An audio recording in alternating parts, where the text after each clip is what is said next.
लियो तुम कथा सुधारी। कहाँ लगे त्यो पीठ बखाने, महिमा तोर तुही प्रभु जान। पिता जन्म ज्यों पूत ना पावे, कहाँ तवन का भेद बतावे।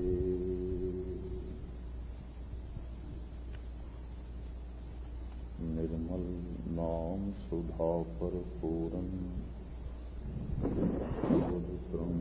प्रगतिन आगर। गहर गंभीर अथा अतबड़, सुबर सदा सब विद रत्नागर।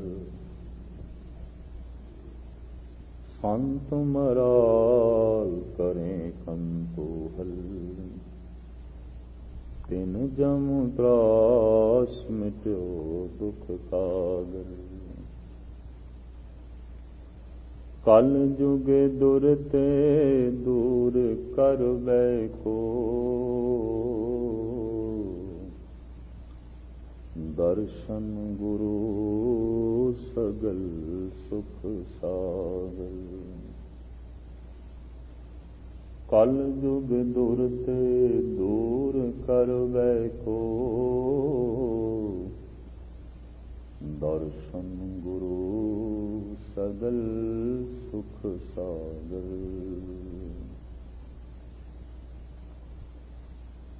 सतनाम श्री वाहिगुरु जीओ। सोहला राग गौड़ी दीपी महला पहला। एक ओंकार सतगुरु प्रसाद। जय घर कीरत आखिए, करते का होए विचारो। तित घर गावो सोहला, सिवरो सिरजनहारो।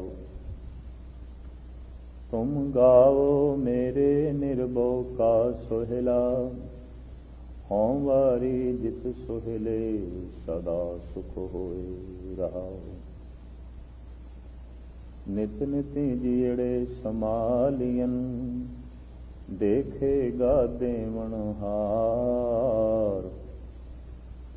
तेरे दाने कीमत ना पवे, तिस दाते कौन सुमार। संबत साहा लिखिया, मिलकर पाओ तेल। देहो सजणो असीसड़ियां, जो होवे साहिब सुमेल। घर घर एहो पहुँचा, सदड़े नित पवन। सदन हारा सिमरिए, नानक से दे आवन। घर घर एहो पहुँचा, सदड़े नित पवन। सदन हारा सिमरिए, नानक से देह आवन। वाहिगुरु जी का खालसा, वाहिगुरु जी की फतेह। सन्मानयोग गुरु साध संगत जीओ, नितनेम दी बाणियां दे चों कीर्तन सुहेला भी एक नितनेम दी बाणी है, जिसनों नित पढ़ना सिख लई लाजमी करार दिता है। पंज बाणियां दा नितनेम जिथे अमृत वेले दा रहराज साहब, शाम दा रात सौण तो पहले जो नित दी रचना सतगुर ने सानू दिती है, वो ये बाणी है। इस बाणी का नाम है सोहेला। सोहेले के अखरी अर्थ ने खुशी दे गीत, मंगल दे गीत।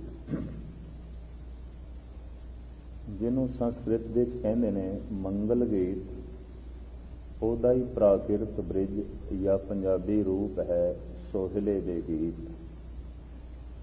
ਘਰ ਵਿੱਚ ਕਿਧਰੇ ਵਿਆਹ ਹੈ ਤਾਂ ਜੋ ਗੀਤ ਪੜ੍ਹੇ ਜਾਂਦੇ ਨੇ, ਇਹਨੂੰ ਸੰਸਕ੍ਰਿਤ ਵਿੱਚ ਕਹਿੰਦੇ ਨੇ ਮੰਗਲ ਗੀਤ ਨੇ, ਖੁਸ਼ੀ ਦੇ ਗੀਤ। ਤੇ ਪੰਜਾਬੀ ਬ੍ਰਿਜ ਇਹਦੇ ਵਿੱਚ ਕਹਿੰਦੇ ਨੇ ਸੋਹਿਲਾ ਹੈ, ਖੁਸ਼ੀ ਦੇ ਗੀਤ। ਸੋਹਿਲੇ ਦਾ ਅਖਰੀ ਅਰਥ ਖੁਸ਼ੀ ਦੇ ਗੀਤ, ਖੁਸ਼ੀ ਦੀਆਂ ਧੁਨਾਂ, ਖੁਸ਼ੀ ਦਾ ਸੰਗੀਤ, ਖੁਸ਼ੀ ਦੀ ਵਾਰਤਾਲਾਪ। ਤੋ ਜਿੱਥੇ ਗੁਰੂ ਗ੍ਰੰਥ ਸਾਹਿਬ ਜੀ ਮਹਾਰਾਜ ਦੀ ਸਾਰੀ ਬਾਣੀਆਂ ਦੇ ਬਕਾਇਦਾ ਨਾਮ ਨੇ, ਇਸ ਬਾਣੀ ਦਾ ਵੀ ਨਾਮ ਹੈ ਸੋਹਿਲਾ। ਰਾਗ ਗੌੜੀ ਹੈ, ਪਰ ਸਤਿਗੁਰੂ ਨੇ ਗੌੜੀ ਦੇ ਨਾਲ ਦੀਪਕੀ ਜੋੜਿਆ ਹੈ। ਤੇ ਗੁਰੂ ਗ੍ਰੰਥ ਸਾਹਿਬ ਵਿੱਚ ਗੌੜੀਆਂ ਕਈ ਪ੍ਰਕਾਰ ਦੀਆਂ ਨੇ, ਗੌੜੀ ਪੂਰਬੀ, ਗੌੜੀ ਦੀਪਕੀ, ਗੌੜੀ ਚੇਤੀ ਜਾਂ ਫਿਰ ਸ਼ੁੱਧ ਗੌੜੀ, ਜਿਹਦੇ ਨਾਲ ਚੇਤੀ, ਪੂਰਬੀ ਜਾਂ ਦੀਪਕੀ ਨਹੀਂ ਜੁੜਿਆ ਹੋਇਆ। ਗੌੜੀ ਰਾਗ ਦੇ ਇਤਨੇ ਰੂਪ ਗੁਰੂ ਗ੍ਰੰਥ ਸਾਹਿਬ ਜੀ ਮਹਾਰਾਜ ਵਿੱਚ ਮੌਜੂਦ ਨੇ ਕਿ ਕਦੀ ਸੰਗੀਤ ਦੇ ਪੱਖ ਨੂੰ ਮੁੱਖ ਰੱਖ ਕੇ ਗੁਰੂ ਗ੍ਰੰਥ ਸਾਹਿਬ ਜੀ ਮਹਾਰਾਜ ਨੂੰ ਪੜ੍ਹਿਆ ਜਾਏ, ਸਮਝਿਆ ਜਾਏ, ਤਾਂ ਇਹ ਵੀ ਇੱਕ ਵੱਖ ਗਿਆਨ ਹੈ ਤੇ ਆਪਣੀ ਇੱਕ ਧਾਰਾ ਰੱਖਦੀ ਹੈ। ਅਨੇਕਾਂ ਤਰ੍ਹਾਂ ਦੇ ਰਾਗ, ਰਾਗਨੀਆਂ ਦਾ ਬੋਧ ਗੁਰੂ ਨਾਨਕ ਦੇਵ ਜੀ ਮਹਾਰਾਜ ਆਪਣੀ ਬਾਣੀ ਦੇ ਰਾਹੀਂ ਦਿੰਦੇ ਨੇ। ਤੇ ਇੱਕ ਖਾਸ ਗੱਲ ਹੈ ਕਿ ਪ੍ਰਮਾਤਮਾ ਜਦ ਵੀ ਕਿਸੇ ਦੇ ਅੰਦਰੋਂ ਪ੍ਰਗਟ ਹੋਇਆ ਹੈ, ਗੀਤ ਰਾਹੀਂ ਹੋਇਆ ਹੈ, ਸੰਗੀਤ ਰਾਹੀਂ ਹੋਇਆ। ਸਵਾਲ ਇਹ ਨਹੀਂ ਸੀ ਕਿ ਉਸ ਮਨੁੱਖ ਕੋਲ ਬੌਧਿਕ ਵਿਦਿਆ ਹੈ ਸੀ ਜਾਂ ਨਹੀਂ, ਉਹਨੇ ਆਮ ਜਗਤ ਦਾ ਗਿਆਨ ਹਾਸਲ ਕੀਤਾ ਸੀ ਜਾਂ ਨਹੀਂ, ਲੇਕਿਨ ਜਦ ਉਸਨੇ ਨਾਮ ਜਪਿਆ, ਭਜਨ ਕੀਤਾ ਹੈ, ਤਾਂ ਪ੍ਰਮਾਤਮਾ ਜਦ ਉਸਦੇ ਅੰਦਰੋਂ ਪ੍ਰਗਟ ਹੋਇਆ ਹੈ ਤੇ ਪ੍ਰਮਾਤਮਾ ਜਦ ਵੀ ਬੋਲਿਆ ਉਹ ਗੀਤ ਦੇ ਵਿੱਚ ਬੋਲਿਆ, ਸੰਗੀਤ ਦੇ ਵਿੱਚ ਬੋਲਿਆ। ਚੌਕ ਦੇ ਵਿੱਚ ਬੈਠ ਕੇ ਜੁੱਤੀਆਂ ਗੰਢਣ ਵਾਲਾ ਰਵਿਦਾਸ ਰਾਮ ਦੀ ਧੁਨ ਦੇ ਵਿੱਚ ਮਸਤ ਹੋਇਆ ਹੈ, ਰਾਮ ਉਸ ਦੇ ਅੰਦਰੋਂ ਪ੍ਰਗਟ ਹੋਇਆ ਹੈ ਗੀਤ ਰਾਹੀਂ, ਸੰਗੀਤ ਰਾਹੀਂ। ਵਰਨਾ ਇਸ ਜੁੱਤੀਆਂ ਗੰਢਣ ਵਾਲੇ ਨੇ ਨਾ ਕਿਸੇ ਕੋਲ ਸੰਗੀਤ ਸਿੱਖਿਆ ਤੇ ਨਾ ਗੀਤ ਸਿੱਖਿਆ। ਪਰਮਾਤਮਾ ਬੋਲਿਆ ਗੀਤ ਦੇ ਰਾਹੀਂ, ਸੰਗੀਤ ਦੇ ਰਾਹੀਂ। ਸਤਨਾਮ ਤੇ ਕੈਸੋ ਦੀ ਧੁਨ ਵਿੱਚ ਮਸਤ ਹੋਏ ਭਗਤ ਕਬੀਰ ਤੇ ਸਾਰੀ ਸਾਰੀ ਰਾਤ ਇਸ ਧੁਨ ਨੂੰ ਅਲਾਪਦੇ ਰਹੇ। ਕੈਸੋ ਕੈਸੋ ਕੂਕੀਏ ਨਾ ਸੋਈਏ ਆਸਾਰ, ਰਾਤ ਦਿਨਸ ਕੇ ਕੂਕਨੇ ਕਭੈ ਕੇ ਸੁਨੇ ਪੁਕਾਰ। तो केसो ਦੀ ਧੁਨ ਅਲਾਪਦਿਆਂ ਅਲਾਪਦਿਆਂ ਕਬੀਰ ਦੇ ਅੰਦਰ ਉਹ ਕੇਸੋ ਪ੍ਰਗਟ ਹੋ ਗਿਆ, ਸਤਨਾਮ ਪ੍ਰਗਟ ਹੋ ਗਿਆ। ਪਰ ਪ੍ਰਗਟ ਹੋਇਆ ਗੀਤ ਦੇ ਰਾਹੀਂ, ਸੰਗੀਤ ਦੇ ਰਾਹੀਂ। ਵਰਨਾ ਖੱਡੀ ਤੇ ਬੈਠ ਕੇ ਦਿਨ ਭਰ ਕਪੜਾ ਬੁਣਨ ਵਾਲੇ ਨੇ ਕਿਸੇ ਤੋਂ ਗੀਤ ਨਹੀਂ ਸਿੱਖਿਆ, ਕਿਸੇ ਤੋਂ ਸੰਗੀਤ ਨਹੀਂ ਸਿੱਖਿਆ। ਘਰ ਘਰ ਦੇ ਤਰ੍ਹਾਂ ਤਰ੍ਹਾਂ ਦੇ ਨੀਵੇਂ ਕੰਮ ਕਰਨ ਵਾਲੇ ਸੈਣ ਨਾਈ ਨੇ ਕਿਸੇ ਕੋਲ ਗੀਤ ਤੇ ਸੰਗੀਤ ਨਹੀਂ ਸੁਣਿਆ ਤੇ ਨਾ ਸਿੱਖਿਆ। ਪਰ ਜਦ ਪਰਮਾਤਮਾ, ਜਦ ਖਸਮ ਉਹਦੇ ਅੰਦਰੋਂ ਪ੍ਰਗਟ ਹੋਇਆ ਤਾਂ ਗੀਤ ਦੇ ਰਾਹੀਂ ਹੋਇਆ, ਸੰਗੀਤ ਦੇ ਰਾਹੀਂ ਹੋਇਆ। ਦੁਨੀਆ ਦੇ तमाम ਧਾਰਮਿਕ ਗ੍ਰੰਥ ਕਰੀਬਨ ਗੀਤ ਦੇ ਚ ਨੇ ਜਾਂ ਸੰਗੀਤ ਦੇ ਚ ਨੇ। ਕੋਈ ਸਿਰਫ ਗੀਤ ਦੇ ਚ ਨੇ ਤੇ ਕੁਝ ਗੀਤ ਤੇ ਸੰਗੀਤ ਦੋਹਾਂ ਦੇ ਚ ਮਿਸ਼ਰਤ ਨੇ। ਸਮੁੱਚਾ ਸੂਫੀ ਕਲਾਮ ਗੀਤ ਦੇ ਚ ਹੈ ਤੇ ਸੂਫੀਆਂ ਨੇ ਆਪਣੇ ਤਰਜ਼ ਦੇ ਇੱਕ ਸੰਗੀਤ ਨੂੰ ਜਨਮ ਵੀ ਦਿੱਤਾ ਹੈ, ਜਿਹਨੂੰ ਕਵਾਲੀ ਸੰਗੀਤ ਕਹਿੰਦੇ ਨੇ। ਇਹ ਸੂਫੀਆਂ ਦੀ ਦੇਣ ਹੈ। ਹਿੰਦੁਸਤਾਨ ਵਿੱਚ ਜੋ ਸੂਫੀਆਂ ਦਾ ਵਰਗ ਕਾਫੀ ਬਹੁਤ ਵੱਡੀ ਤਾਦਾਦ ਵਿੱਚ ਰਿਹਾ ਹੈ, ਉਹਨਾਂ ਨੇ ਇੱਕ ਤਰ੍ਹਾਂ ਦੇ ਸੰਗੀਤ ਨੂੰ ਜਨਮ ਦਿੱਤਾ ਜਿਹਨੂੰ ਕਵਾਲੀ ਕਹਿੰਦੇ ਨੇ। ਸੂਫੀਆਂ ਦੀ ਦੇਣ ਹੈ। ਇਸਲਾਮ ਵਿੱਚ भावें राग दी बंदिश संगीत दी बंदिश पर कीता की जाए रब परमात्मा जद भी प्रगट होता है वो संगीत राही होता है, गीत राही होता है। तो इस्लामी शरा नूं मनण वाले बंदे भी उठदी हुई अंतर आत्मिक इस संगीत की धुन नूं रोक नहीं सके। तो समुचे सूफी फकीरां ने कवाली तरस के संगीत नूं जन्म दिता।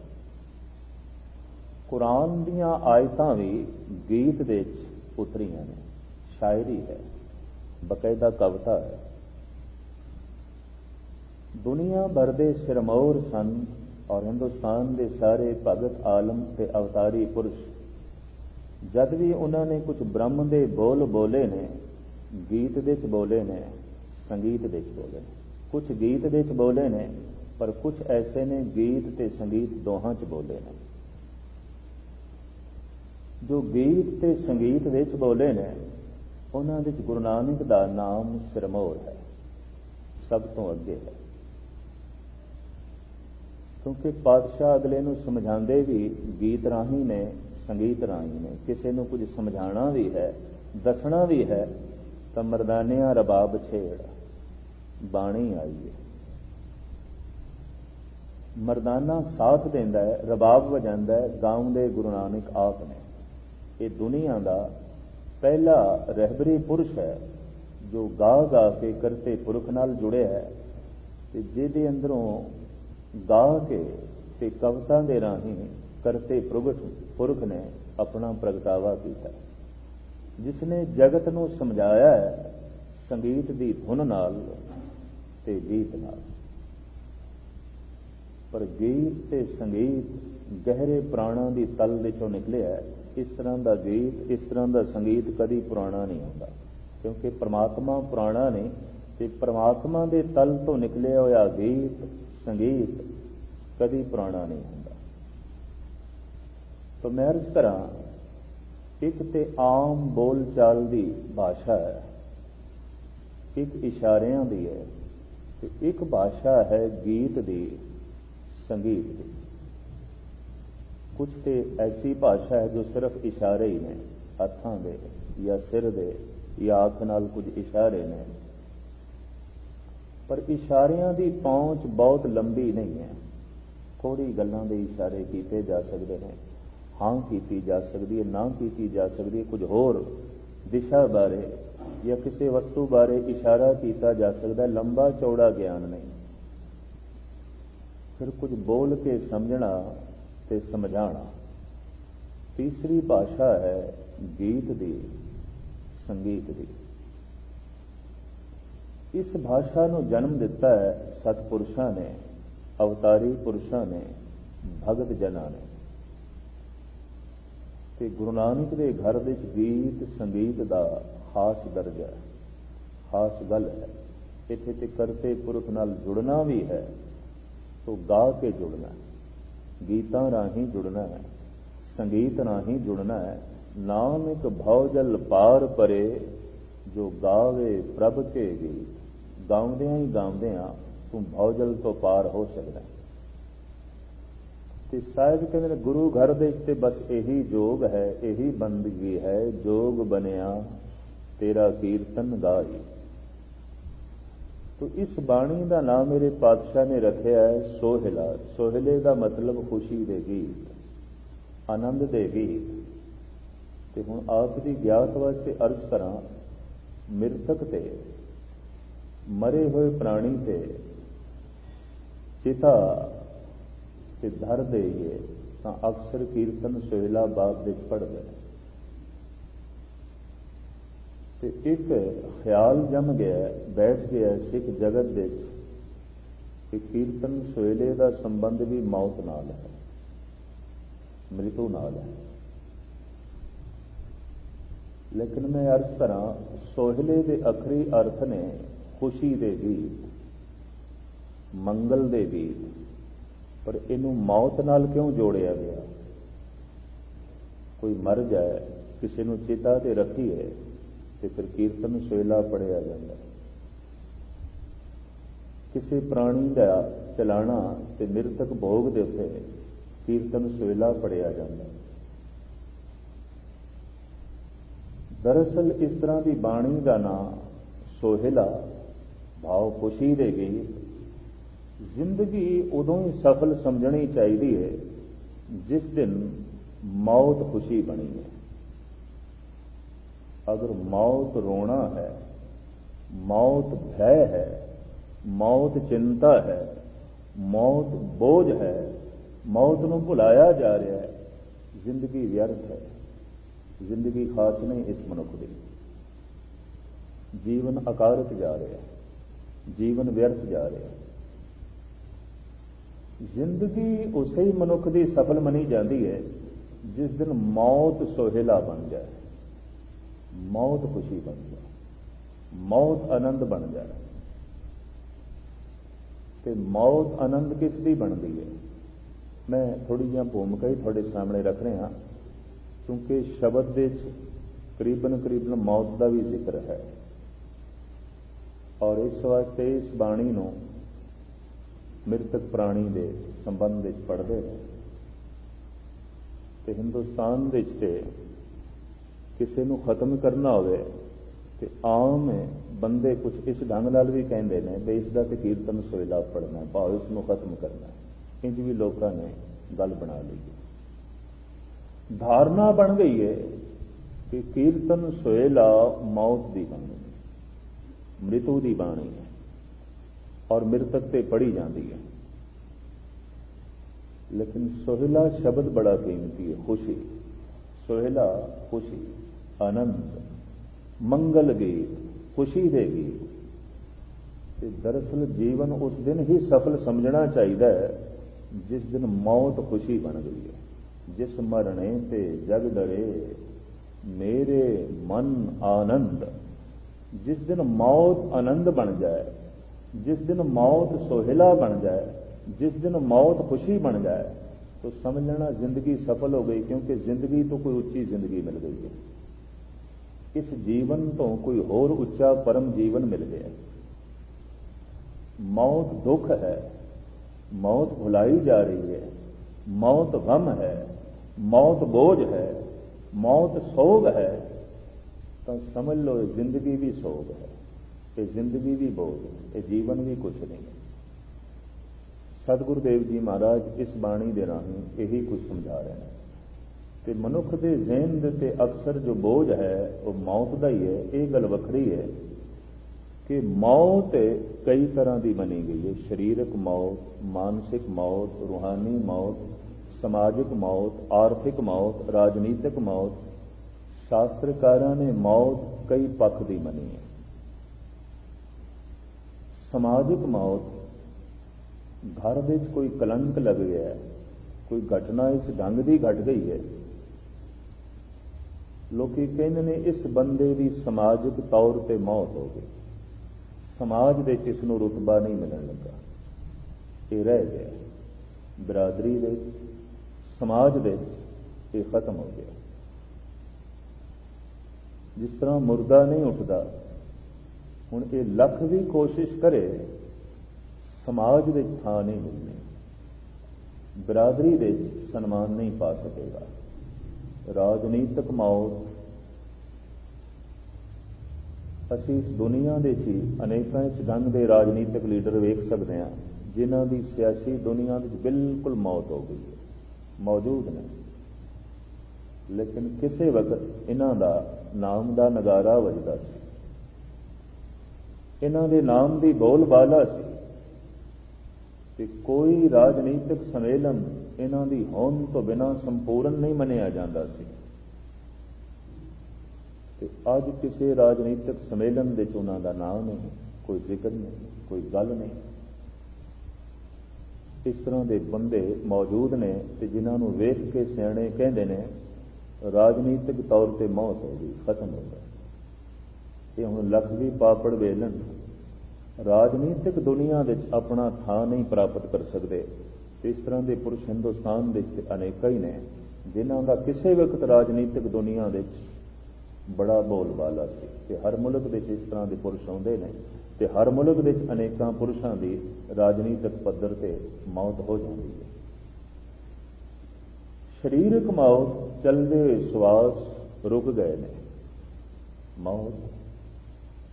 ਆਉਂਦੇ ਹੋਏ ਫੁਰਨੇ ਰੁਕ ਗਏ ਨੇ, ਆਉਂਦੀਆਂ ਹੋਈਆਂ ਵਿਚਾਰਾਂ ਰੁਕ ਗਈਆਂ ਨੇ। ਮਾਨਸਿਕ ਮੌਤ ਜਿਹਨੂੰ ਅਸੀਂ ਪਾਗਲ ਕਹਿ ਦਿੰਦੇ ਹਾਂ, ਦਿਮਾਗੀ ਮੌਤ ਹੈ, ਉਹ ਇੱਕ ਫੁਰਨੇ ਤੇ ਹੀ ਰੁਕ ਗਿਆ। ਪਾਗਲ ਇੱਕ ਗੱਲ ਦੇ ਉੱਤੇ ਹੀ ਰੁਕ ਗਿਆ, ਉਹਦੇ ਅੰਦਰ ਵਿਚਾਰਾਂ ਦਾ ਤਾਂਤਾ ਨਹੀਂ ਚੱਲਦਾ, ਉਹਦੇ ਅੰਦਰ ਵਿਚਾਰ ਆਉਂਦੇ ਜਾਂਦੇ ਨਹੀਂ ਨੇ, ਇੱਕ ਵਿਚਾਰ ਤੇ ਹੀ ਰੁਕ ਗਿਆ ਉਹਦਾ ਦਿਮਾਗ, ਇੱਕੋ ਹੀ ਥਾਂ ਤੇ ਰੁਕ ਗਿਆ। जैसे श्वास रुक गए तो बंदा खत्म, विचार रुक गए तो दिमाग खत्म, मन खत्म। इनू मानसिक मौत कहते हैं। पागल तन करके जिंदा है, मन करके मरिया हुआ है। पागल शरीर करके जिंदा है, दिमागी तल ते मुर्दा है, खत्म है। फिर एक रूहानी मौत मनते हैं कि याद बनी रहे, चिंतन चलता रहे, रसना उसका जप करती रहे, जिंदगी है ते ना उसका चिंतन चले तो मौत है, जिसनों सतगुरु कहते हैं आखां जीवा बिसरे मर जाओ। मरणं बिसरणं गोबिंदे जीवणं हर नाम ध्यावणे। गुरु अर्जन देव जी महाराज। मौत है ये, मर जाना है ये कि मरणं बिसरणं गोबिंदे। गोबिंद ਨੂੰ ਭੁੱਲ ਜਾਈਏ ਇਹ ਮੌਤ ਹੈ, रूहानी मौत है। संबंध टूट जाता है मौत ਦੇ, ਜਿਹਨੂੰ ਭੁੱਲ ਜਾਈਏ ਤਾਂ ਵੀ ਸੰਬੰਧ ਟੁੱਟ ਗਿਆ। ਤੁਹਾਡਾ ਕਿਸ ਕਿਸ ਨਾਲ ਸੰਬੰਧ ਜੁੜਿਆ ਹੋਇਆ ਹੈ? ਜਿਹਦੀ ਯਾਦ ਹੈ। ਜੋ ਭੁੱਲ ਗਿਆ ਉਹਦਾ ਕੋਈ ਸੰਬੰਧ ਨਹੀਂ, ਉਹਦਾ ਕੋਈ ਰਿਸ਼ਤਾ ਨਹੀਂ। ਪਿਓ ਪੁੱਤਰ ਨੂੰ ਅਗਰ ਭੁੱਲ ਗਿਆ ਸੰਬੰਧ ਟੁੱਟ ਗਿਆ। ਪੁੱਤਰ ਪਿਓ ਨੂੰ ਅਗਰ ਭੁੱਲ ਗਿਆ ਰਿਸ਼ਤਾ ਟੁੱਟ ਗਿਆ, ਗੱਲ ਖਤਮ। ਭਰਾ ਭਰਾ ਨੂੰ ਭੁੱਲ ਗਿਆ ਸੰਬੰਧ ਟੁੱਟ ਗਿਆ, ਰਿਸ਼ਤਾ ਟੁੱਟ ਗਿਆ। ਪਤੀ ਪਤਨੀ ਨੂੰ ਭੁੱਲ ਗਿਆ ਜਾਂ ਪਤਨੀ ਪਤੀ ਨੂੰ ਭੁੱਲ ਗਈ ਹੈ, ਰਿਸ਼ਤਾ ਟੁੱਟ ਗਿਆ। ਰਿਸ਼ਤੇ ਯਾਦ ਦੇ ਹੁੰਦੇ ਨੇ, ਸੰਬੰਧ ਯਾਦ ਦੇ ਹੁੰਦੇ ਨੇ। ਜਿਹਨੂੰ ਭੁੱਲ ਜਾਈਏ ਸੰਬੰਧ ਟੁੱਟ ਗਿਆ। ਕਿਸੇ ਵਸਤੂ ਨੂੰ ਭੁੱਲ ਜਾਈਏ ਸੰਬੰਧ ਟੁੱਟ ਗਿਆ। ਕਿਸੇ ਵਿਅਕਤੀ ਨੂੰ ਭੁੱਲ ਜਾਈਏ ਸੰਬੰਧ ਟੁੱਟ ਗਿਆ। ਤੇ ਜੇ परमात्मा ਨੂੰ ਭੁੱਲ ਜਾਈਏ ਤੇ ਸੰਬੰਧ ਟੁੱਟ ਗਿਆ। ਗੁਰੂ ਨੂੰ ਭੁੱਲ ਜਾਈਏ ਤੇ ਸੰਬੰਧ ਟੁੱਟ ਗਿਆ। ਇਸ ਵਾਸਤੇ ਧਰਮ ਦੀ ਜਿਹੜੀ ਗਹਿਰੀ ਸਾਧਨਾ ਹੈ ਉਹ ਤੇ ਯਾਦ ਤੇ ਖੜੀਏ। ਯਾਦ ਕਰੋ, ਸਿਮਰਨ ਦੇ ਆਖਰੀ ਅਰਥ ਨੇ ਯਾਦ, ਵੀ ਯਾਦ ਕਰੋ। ਪਰ ਕਹਿੰਦੇ ਨੇ ਮਨ ਜਿਸ ਨੂੰ ਪਕੜੇ ਨਾ ਤੇ ਮਨ ਜਿਸ ਨੂੰ ਆਪਣਾ ਨਾ ਸਮਝੇ ਤੇ ਮਨ ਜਿਸ ਨੂੰ ਨੇੜੇ ਨਾ ਮੰਨੇ, ਉਹਨੂੰ ਯਾਦ ਕਰਨਾ ਬਹੁਤ ਔਖਾ ਹੈ, ਬਹੁਤ ਔਖਾ ਹੈ। ਬਾਰ-ਬਾਰ ਭੁੱਲੇਗਾ। ਤੇ ਜਿਹਨੂੰ ਮਨ ਮੰਨ ਲਵੇ, ਜਿਹਨੂੰ ਮਨ ਪਕੜ ਲਵੇ, ਜਿਸ ਨੂੰ ਮਨ ਨੇੜੇ ਸਮਝੇ, ਉਹ ਐਸਾ ਮਨ ਵਿੱਚ ਵਸਦਾ ਹੈ, ਉਹਨੂੰ ਭੁਲਾਣਾ ਬੜਾ ਔਖਾ ਹੋ ਜਾਂਦਾ ਹੈ। ਕੁਝ ਗੱਲਾਂ ਐਸੀਆਂ ਗਹਿਰੇ ਅੰਦਰ ਵਸ ਜਾਂਦੀਆਂ ਨੇ, ਭੁਲਾਣੀਆਂ ਬੜੀਆਂ ਔਖੀਆਂ ਨੇ। ਤੇ ਕੁਝ ਗੱਲਾਂ ਇਤਨੀਆਂ ਉੱਪਰ ਉੱਪਰ ਰਹਿੰਦੀਆਂ ਨੇ, ਉਹਨਾਂ ਨੂੰ ਯਾਦ ਕਰਨਾ ਬੜਾ ਔਖਾ ਹੈ। ਬਹੁਤ ਜ਼ੋਰ ਦੇਈਏ ਤਾਂ ਵੀ ਭੁੱਲ ਜਾਂਦੇ। ਮੈਂ ਅਰਜ਼ ਕਰਾਂ, ਸੰਸਾਰ ਨੂੰ ਭੁਲਾਣਾ ਬੜਾ ਔਖਾ ਹੈ, ਨਿਰੰਕਾਰ ਨੂੰ ਯਾਦ ਕਰਨਾ ਬੜਾ ਔਖਾ ਹੈ। ਸੰਸਾਰ ਬਹੁਤ ਗਹਿਰੇ ਤਲ ਦੇ ਹੈ, ਨਹੀਂ ਭੁੱਲਦਾ।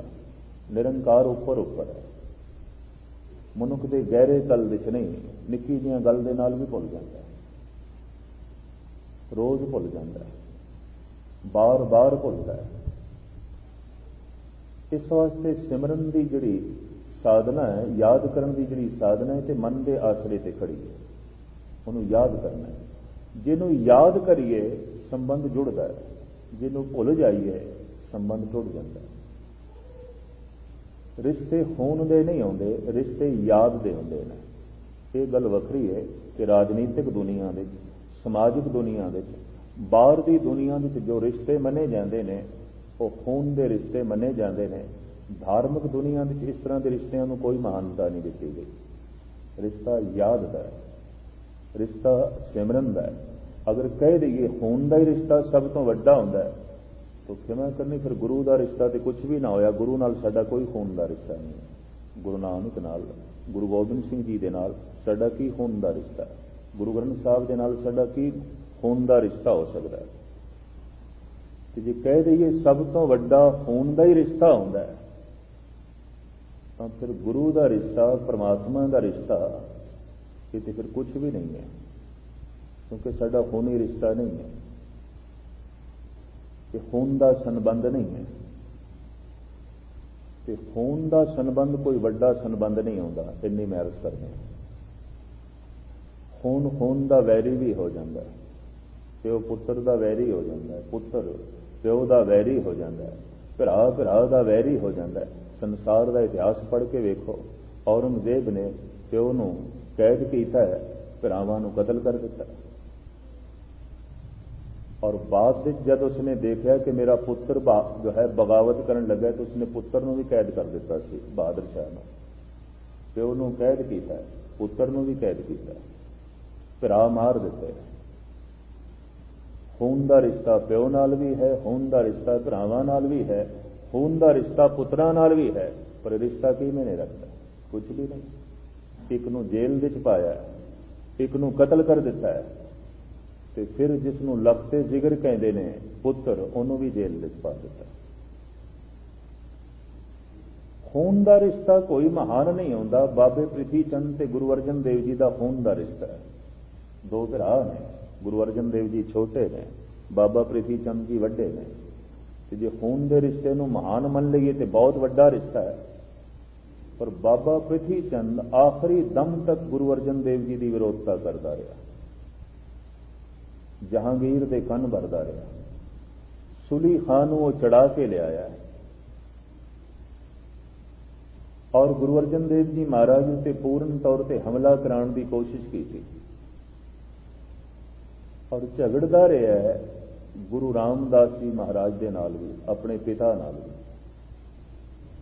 सतगुरु उसका जिक्र भी करते हैं गुरु रामदास जी, काहे पूत झगड़त हो संग बाप, जिनके जने बडीरे तुम हो, तिन स्यों झगड़त पाप। भी ये पाप करना है, प्यो नाल झगड़ना, मां नाल झगड़ना, सारा दिन झगड़ा पाना है, ये पाप है। कि सिर्फ इतना ही नहीं कि माता पिता नाल झगड़दा सी, बाद विच भरा नाल झगड़दा रहा गुरु अर्जन देव जी नाल, रज के झगड़दा रहा। सुली खान नूं चढ़ा के लिया, बहुत लंबा चौड़ा लाओ लश्कर भी। रिश्ता तो खून का है, कोई संबंध नहीं। खून का रिश्ता कोई महान नहीं है। मेरे पढ़न ते सुनन विच ऐसा भी आया है कि विज्ञानिक लोगों ने नकली खून भी बना दिता है और असली खून की तरह काम करता है। खून कईयां दा मेल खा जाता है, हॉस्पिटल विच बोतलां भरियां पईयां ने ते कईयां दा खून मेल खा जाता है, चढ़ा देंगे। खून का रिश्ता कोई बड़ा रिश्ता नहीं है, प्राकृतिक रिश्ता है, पदार्थ का रिश्ता है, कोई बड़ा रिश्ता नहीं। रिश्ता है याद का, रिश्ता है दिल का, संबंध है याद का, संबंध है दिल का। भरा भरा नूं भुल गया, रिश्ता टुट गया। प्यो पुत्र नूं भुल गया, रिश्ता टुट गया। भैन भरा नूं भुल गई है, ये भरा भैन नूं भुल गया, संबंध टुट गया। संबंध याद दे होंदे ने, संबंध दिल दे होंदे ने। ते सिख गुरु नूं भुल गया, रिश्ता टुट गया। भगत भगवान नूं भुल गया, परमात्मा नूं भुल गया, रिश्ता टुट गया। इस वास्ते ते आख्या गया सिमरन कर भाव याद कर, ताकि तेरा रिश्ता जुड़े अकाल पुरख नाल, ताकि रिश्ता जुड़े गुरु दे नाल। ते गुरु नाल ते साडा खून दा रिश्ता उंज भी नहीं है। गुरु नानक देव जी महाराज बेदी कुलभूषण ने, गुरु गोबिंद सिंह जी महाराज सोडी परिवार दे ने। इस तरह के खून के रिश्ते नूं सतगुरां ने कोई महानता भी नहीं दी, जात पात नूं कोई महानता भी नहीं दी, शरीर नूं कोई महानता भी नहीं दी, शब्द नूं महानता दी है। ते संबंध तां जुड़ेगा जे शब्द याद है, बाणी याद है, गुरु याद है, अकाल पुरख याद है। जो याद दे च वसिया होया है, उहदे नाल संबंध जुड़े होया है। ते हुण ते इस गल नाल विज्ञान सहमत हो गए ने, जिन्हों बहुत याद करिए अगला भी याद करने लग पैंदा और इस तरीके नाल संबंध जुड़ता है। अचनचेत कई दफा मनुख कह देंदा है, अज ते फलाना बड़ा याद आ रहा है। अगर उसी समय उस बंदे नूं भी पुछ लिया जाए या किसी तरीके नाल कि सारी जानकारी हासिल कर ली जाए, तो एक गल स्पष्ट हो रही होगी, वो भी याद करनी, वरना हो नहीं सकता। एक याद करे ਉਹਦੀਆਂ ਤਰੰਗਾਂ ਦੂਜੇ ਤੱਕ ਪਹੁੰਚਦੀਆਂ ਨੇ। ਭਾਈ ਸਾਹਿਬ ਭਾਈ ਗੁਰਦਾਸ ਜੀ ਕਹਿੰਦੇ ਤੂੰ ਨਿਮਖ ਮਾਤਰ ਗੁਰੂ ਨੂੰ ਯਾਦ ਕਰ, ਗੁਰੂ ਬਾਰ-ਬਾਰ ਤੈਨੂੰ ਯਾਦ ਕਰੇਗਾ। ਤੂੰ ਇੱਕ ਕਦਮ ਗੁਰੂ ਦੇ ਮਾਰਗ ਤੇ ਚੱਲ, ਗੁਰੂ ਕਰੋੜਾਂ ਕਦਮ ਅੱਗੇ ਹੋ ਕੇ ਤੈਨੂੰ ਲਵੇਗਾ। ਚਰਨ ਸਰਨ ਗੁਰ ਏਕ ਪੈਂਡਾ ਜਾਏ ਚੱਲ, ਸਤਿਗੁਰੂ ਕੋਟ ਪੈਂਡਾ ਆਗੇ ਹੋਏ ਲੇਟ ਹੈ। तो मैं इस तरह संबंध याद देने, रिश्ते याद देने, बुलाया भी जा सकता है। भुल गए परमात्मा नूं, साडी तरफों संबंध टुट गया, भावें उहदी तरफों संबंध जुड़े होया है, क्योंकि उस तो बिना असीं हो नहीं सकते, उस तो बिना असीं जी नहीं सकते। पर साडी तरफों संबंध टुट गया क्योंकि भुल गया। साडी तरफों गुरु नाल संबंध टुट जाता है अगर असीं भुल जाते हैं। इस वास्ते धर्म की सारी साधना याद ते खड़ी है। तो मैं फिर अर्ज करा, खून का रिश्ता कोई महान नहीं आता। राजनीतिक दुनिया समाजिक दुनिया के खून के रिश्ते को महानता देंगे, लेकिन लंबी चौड़ी खोज तो बाद जिहड़ी गल स्पष्ट हुई है, खून का रिश्ता कोई वड्डा नहीं।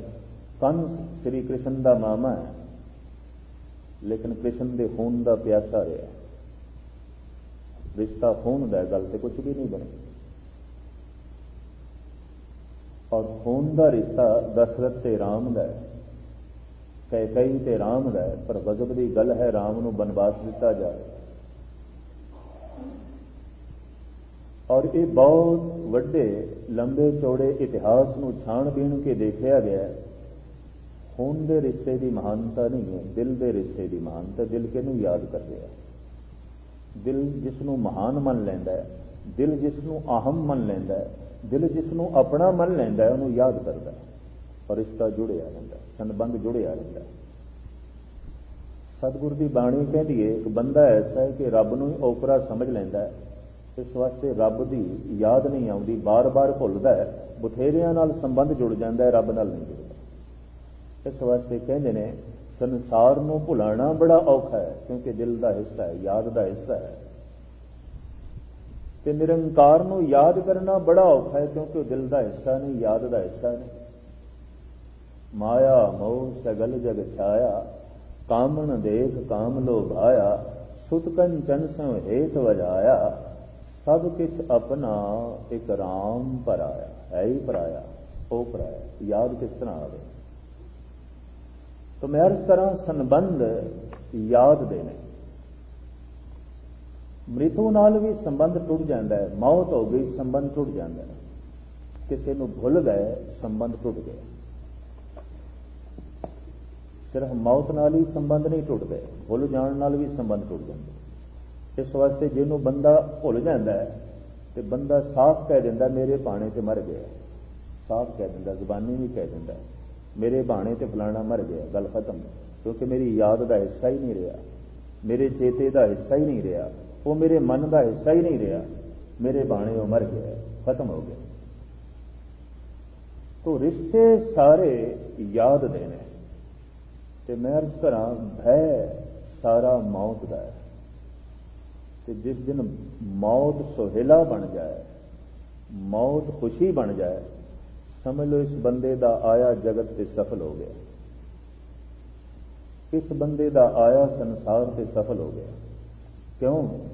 मौत सुहेला बन गई, मौत कीर्तन सुहेला बन गई। सुहेला खुशी दे गीत, आनंद दे गीत, मौत आनंद बन गई है। क्या बन जाती है? कबीर कह रहे हैं, जिस मरने ते जग डरे मेरे मन आनंद, मरने ही ते पाइए पूरन परमानंद। गुरु नानक देव जी महाराज कहते हैं, मरने की चिंता नहीं, जीवन की नहीं आस, तू सर्व जियां प्रतिपालई लेखे सास विरास। मौत नूं याद करे बंदा ते जीवन नूं भुले। धर्म का यह उपदेश क्यों है? बहुत सारे तार्किक, बहुत सारे दार्शनिक इस पहलू की निंदा करते हैं भी जीवन नूं भुलीए। लंबी चौड़ी खोज तो बाद एक गल स्पष्ट हुई है कि बार बार जीवन की याद क्रोध नूं वधांदी है, लोभ नूं वधांदी है, जीवन की याद काम नूं वधांदी है, जीवन की याद अहंकार नूं वधांदी है, वासना नूं जन्म देंदी है, तृष्णा नूं जन्म देंदी है। बार बार जिसनों जीवन चेते आ रहा है ਔਰ ਜੀਵਨ ਜਿਸ ਦੀ ਧਾਰਨਾ ਵਿੱਚ ਬਾਰ-ਬਾਰ ਵੱਡਾ ਹੋ ਰਿਹਾ ਹੈ, ਉਹਦਾ ਲੋਭ ਵੱਡਾ ਹੁੰਦਾ ਜਾਏਗਾ, ਅਹੰਕਾਰ ਵੱਡਾ ਹੁੰਦਾ ਜਾਏਗਾ, ਉਹਦਾ ਕ੍ਰੋਧ ਵੱਡਾ ਹੁੰਦਾ ਜਾਏਗਾ। ਕਿਉਂਕਿ ਜੀਵਨ ਬਹੁਤ ਵੱਡਾ ਹੈ। ਉਸਨੇ ਸਮਝਿਆ ਬਾਰ-ਬਾਰ ਯਾਦ ਆ ਰਿਹਾ, ਜੀਵਨ ਹੀ ਯਾਦ ਆ ਰਿਹਾ, ਤੇ ਜੀਵਨ ਉਸ ਵਾਸਤੇ ਬਹੁਤ ਮਹਾਨ ਹੈ, ਬਹੁਤ ਵੱਡਾ ਹੈ, ਅਸੀਮ ਹੈ।